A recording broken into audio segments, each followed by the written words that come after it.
What is up, everyone? My name is Jack Saffel, back again with another WrestleMania review, and today I'm here for my WrestleMania 23 review. This WrestleMania took place in Ford Field in Detroit, Michigan. 20 years since WrestleMania 3 took place at the Pontiac Silverdome, and this definitely had a feel of like they did a lot of things throughout the night of them calling back to WrestleMania 3, even at the beginning of the show, where after they play like a promo package showing some great WrestleMania moments of the past, they replay the clip of Vince McMahon from WrestleMania 3 introducing Aretha Franklin singing America the Beautiful. So they actually show in 2007 Aretha Franklin singing America the Beautiful. I thought that was a really cool thing that they did, and she did a great job of this. I really did enjoy her performance. And then after that, they played another promo package showing the WWE superstars all grown up, which was the theme for this WrestleMania, where they'd show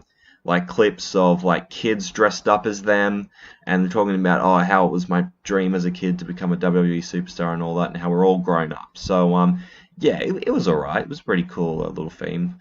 And Jim Ross and Jerry Lawler were the commentators for Raw. Michael Cole and JBL for SmackDown. JBL was retired for like a year or two and became the commentator for SmackDown. And Joey Styles and Taz were the commentators for ECW, which was relaunched in June of 2006. Which, yeah, looking back now, is kind of why did that need to get relaunched the way that it did? So we kick things off with the Money in the Bank ladder match. In this match, we had Jeff Hardy, Matt Hardy, King Booker with Queen Sharmell in his corner, Finlay, CM Punk, Mr. Kennedy, Randy Orton, and Edge.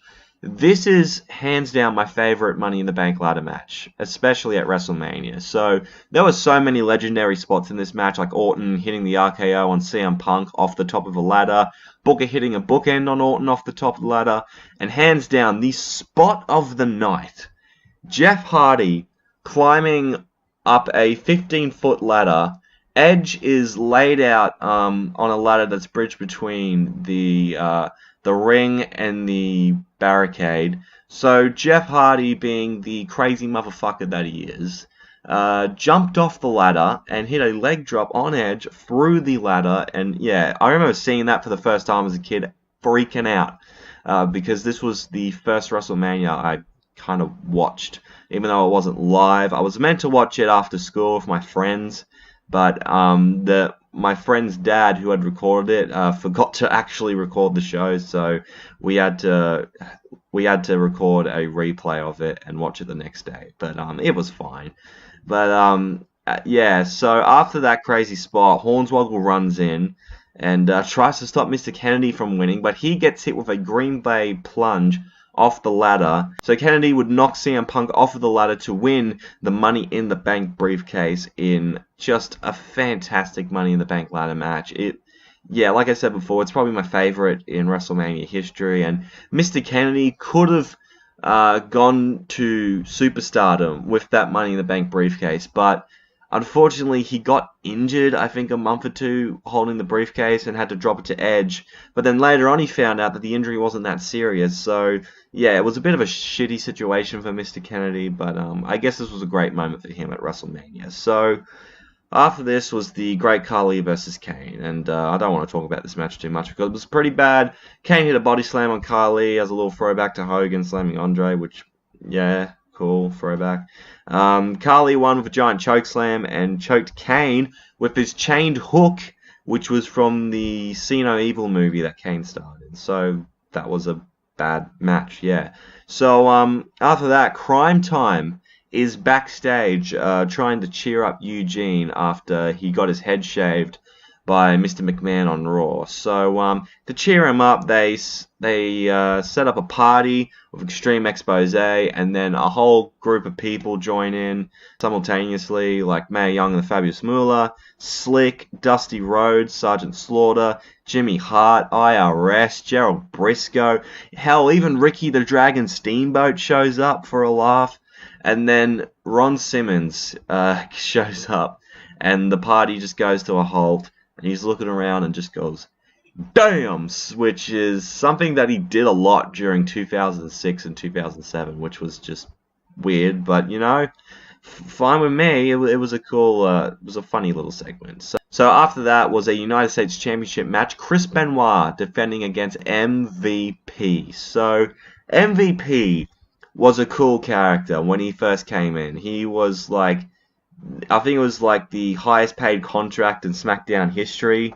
That was what they were building him up as, and he had a lot of big build going into his debut in the WWE. He would like come out to like an inflatable entrance, and fire would shoot up when he did his. He had like one of the coolest entrances in WWE for like the longest time. But yeah, as for this match against Chris Benoit, this was a pretty good match. They worked a nice pace between each other. MVP kept escaping many of like Benoit's submission holds.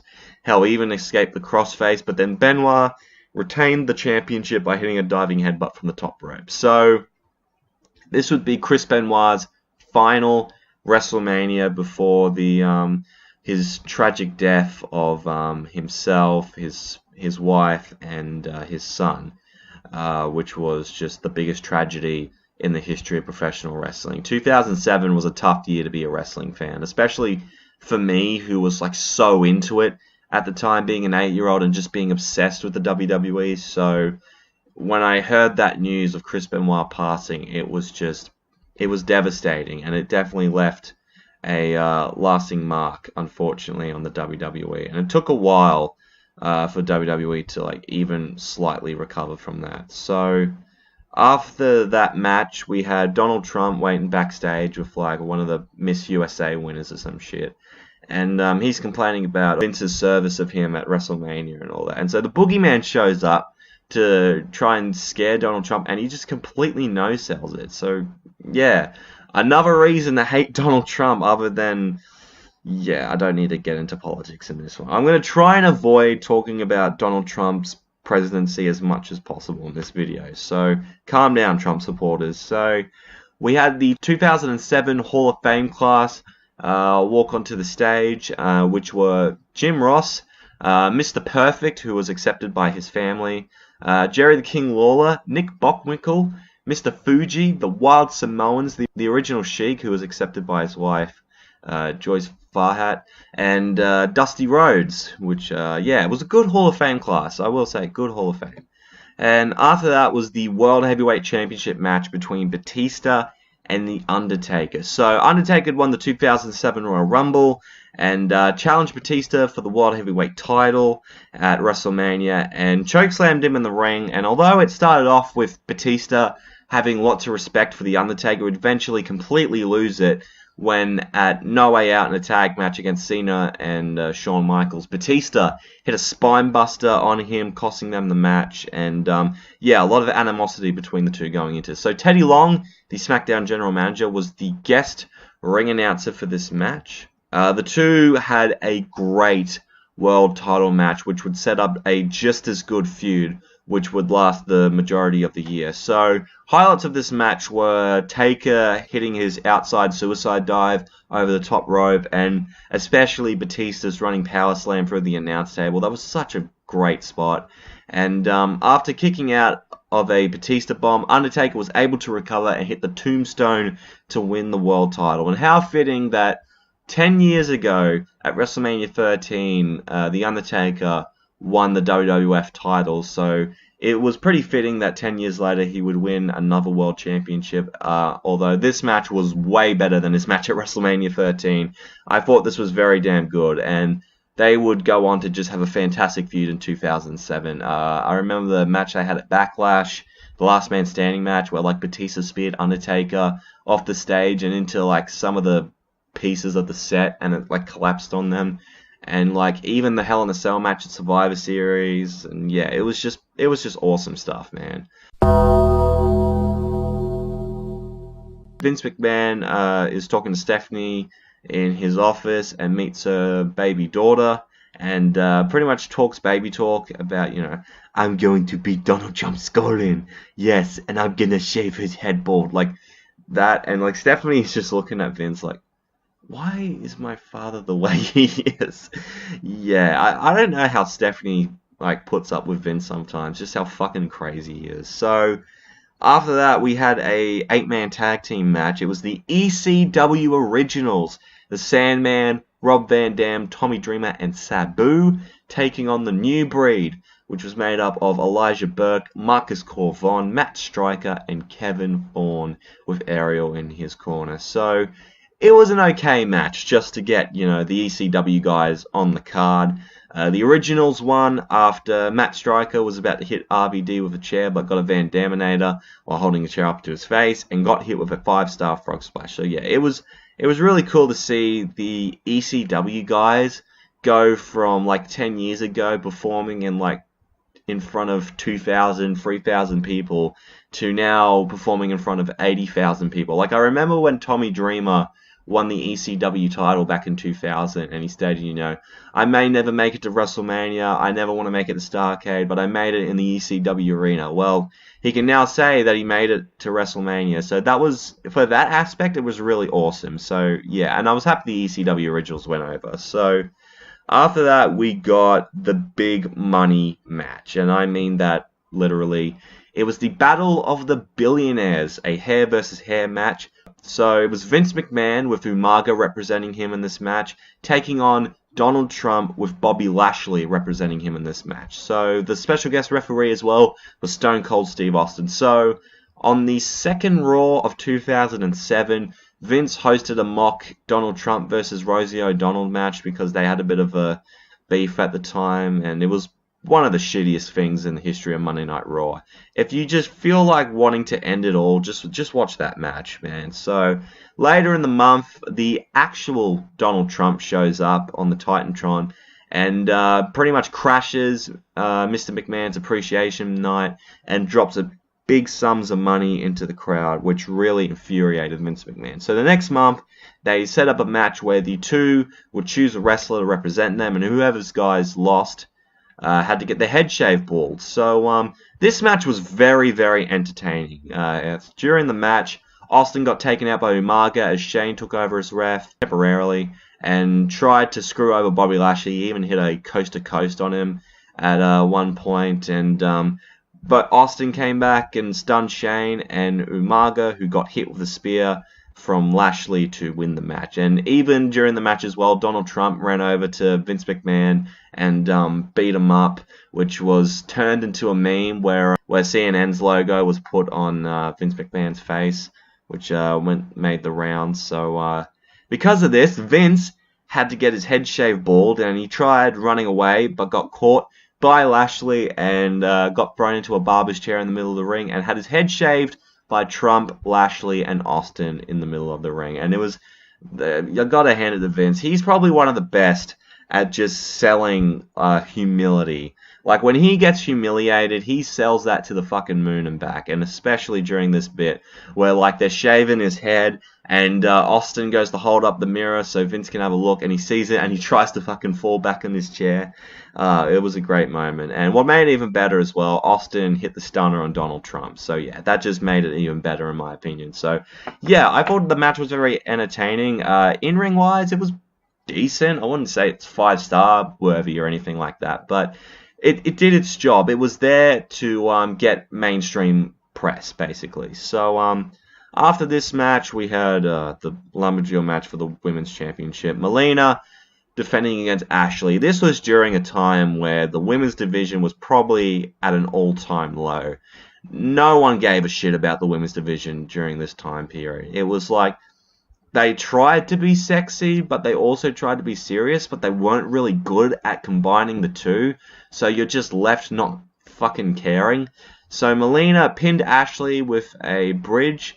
Then the Lumberjills came in the ring to have a clusterfuck brawl. So yeah, this was just not good. Definitely one of the lower points of this WrestleMania. But then after that, we get to the main event for the WWE Championship. John Cena defending against HBK Shawn Michaels. So both men were World Tag Team Champions at the time. I believe they beat Rated RKO for the titles on a Raw.